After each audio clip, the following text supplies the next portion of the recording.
Hi, this is Jeremy Dutch from Dutch Farms. Standing up here at Chester Knutson's farm and doing a little anhydrous. Wanted to show you guys what we got going on here. So what we got is this toolbar we rent from Denny Morris from Landmark. What you actually see here are knives that inject this anhydrous into the ground all the way down through here where that knife is. It's shadows here, so you may not be able to see a whole lot. But we inject that in there, and that's the fertilizer base that the corn's going to use through its growing cycle. And so that's it. We out here use a toolbar from Landmark. We use the 2-bottle system on this trailer. We like this a little bit better. It's got a little better landing gear, got a little bit better tires, a little less compaction, and better weight distribution to help our soil compaction. And we pull that.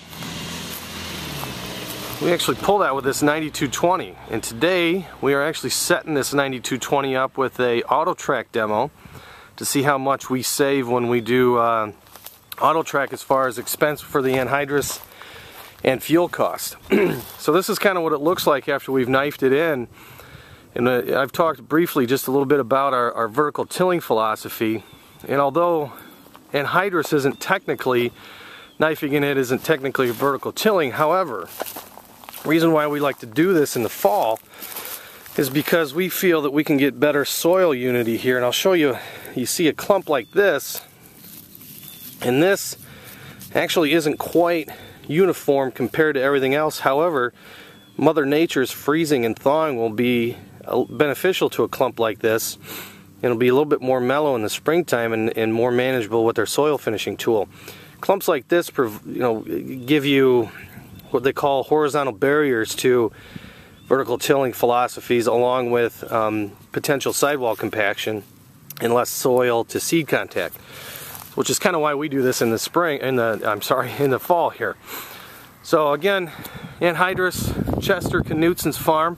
I'm going to be talking to you a little bit more later on about vertical tilling when we get that thing up and running, and our process, and I guess thought process behind vertical tilling. But for now, preview of that is, we really believe that we need to not have horizontal barriers so that the water can move vertically from its water table up to where our roots are and then back down the water table. So we believe that process is done through adhesion and cohesion, and you'll see later that vertical tilling, I think, is the way to go for it. Stay tuned.